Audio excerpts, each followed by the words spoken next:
င်းပြောရမယ်ဆိုရင်ကျွန်တော် Las Vegas ရောက်သွား Las Vegas ရောက်သွားတော့အဲ့ချိန်တုန်းကကျွန်တော်နဲ့အတူတူကိုရှိုးဆဲတာတကြီးပေါ့ဗျာမြန်မာတကြီးတယောက်လို့ပဲကျွန်တော်သုံးတော့မြန်မာကပရင်တယောက်လို့ကျွန်တော်ကိုရှိုးတူဆဲအဲ့ဘဲကဖင်ရပြီးတော့သူ့အိတ်ကက်ထဲမှာတကြီးဆိုတော့ဒေါ်လာ3000ခွဲပါတယ်ဗျာသူတမဘောတယောက်တာ4လကျော်9လလောက်ရှိပြီဆိုတော့သူ့လက်ထဲဒေါ်လာ3000ခွဲပါအဲ့ဒါဖင်ရပြီးကက်စီနိုဝိုင်းထဲကိုသူဝင်ပြီးဆော့တာနော်ကက်စီနိုဝိုင်းထဲကိုဝင်ပြီးဆော့ဖင်သွားရနော်အဲ့မှာကဝင်သွားတော့နော်အရက်ခွက်ငှဲ့ပြီးတဲ့ဆော့ဦးတနာကြီးဒေါ်လာဘယ်လောက်ပေးရတယ်သိလားနော်ဒါ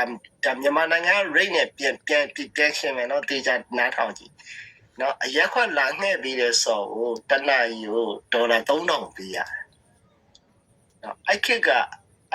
ဒေါ်လာ3000ဆိုတဲ့ပတ်စံကထားပါတော့မြန်မာငွေဘယ်လောက်ဖြစ်သွားလဲ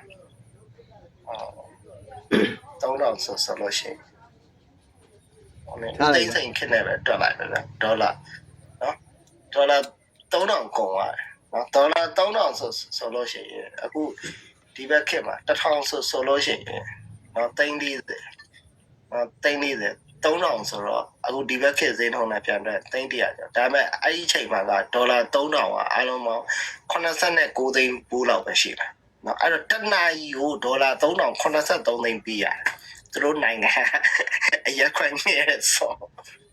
နော်အဲ့တော့မြန်မာနိုင်ငံရဲ့ KTV မှာအရက်ခွက်လာငှဲ့ပေးတဲ့ဆိုခင်ဗျားတို့မဖို့ဘယ်လောက်ပေးလဲ price ကအရန်กว่าဒီရုပ်ပဲဒီပဲဘာမှမထူဒီရုပ်ပဲနော်ဒီဆိုပဲနော်သူတို့ပူတော့အသားရကျဲနော်နော်သူတို့ရုပ်တွေအသားကပူတော့ကျန်းနေတယ်ဗျအနီးကကြည့်လိုက်အရေပြားတွေအဆက်ပြောက်နေတယ်နော်ယွန်စရာကြီးမလှဘူးနော်ဟိုနေတကယ်လှတယ်ဆိုတာရုပ်ရှင်ရုံတဲမှာပဲကင်မရာအဖက်တွေနဲ့မိတ်ကပ်တွေနဲ့ဖုံးထားလို့အပြင်ရုပ်တွေခင်ဗျားတို့တကယ်သွားလဲကြည့်စောက်တလွဲတွေပဲနော်အဲ့လိုပဲပြောနော်အဲ့တော့အဲ့မှာအဲ့ကပရင်တယောက်သွားပြီးတော့ဖြောင်းလိုက်တာနော်ဒေါ်လာ3000ခွဲလုံးကုန်တော့ကောင်း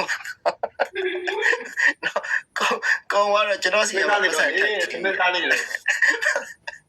ဘလောက်ဆိုးလဲမဆိုးလဲဆိုတော့အဲ့ဒါလေးကိုမင်းသားလေးတို့နိုင်ငံမှာလူတွေကိုဘလို့ဒုက္ခပေးတယ်အဲ့ဒါကြားဖြန်ကြ